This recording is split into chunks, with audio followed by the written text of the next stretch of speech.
Hello mga mi, magandang araw. Ito po ang lens tutorial. Sa video na ito ay pag-uusapan po natin, ito pong sinasabi dito na matatagpuan po natin sa ating messenger apps. So sinasabi po dito, end-to-end encrypted chats. So ano po ba ang ibig sabihin nito?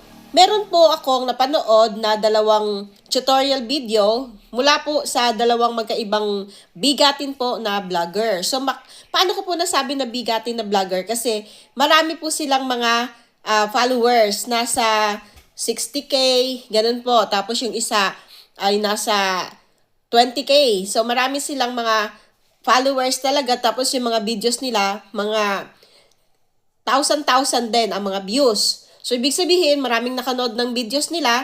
At syempre, kung naka-follow sila dun sa vlogger na yon, sa tutorial na yon, ibig sabihin ay sinusunod nila kung ano yung mga tinuturo doon, yung mga napupulot nila, na kaalaman doon sa video na yon. Ngayon, dito po, sa dalawang vlogger na ito, na nagtatapik po tungkol dito sa end-to-end encrypted chats, magkaiba po sila ng sinasabi. Yung isa po, ang sabi niya, dapat daw naka-on. Tapos yung isa naman, sabi dapat daw naka-off.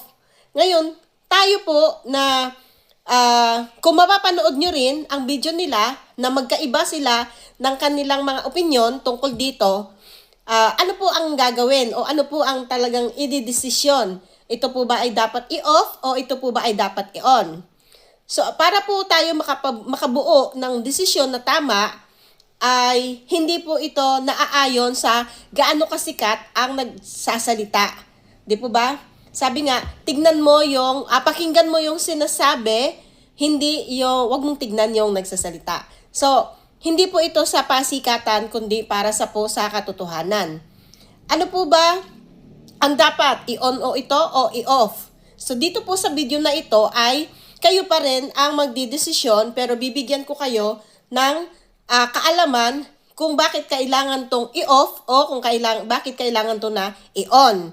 So, una-una po ay alamin po natin ano po ba ang ibig sabihin ng end-to-end encrypted chats.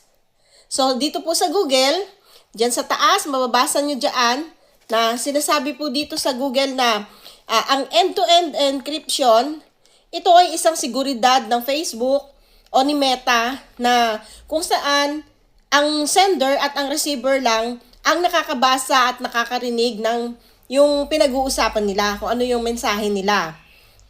Ibig sabihin, magkakaroon lang sila talaga ng sarili nilang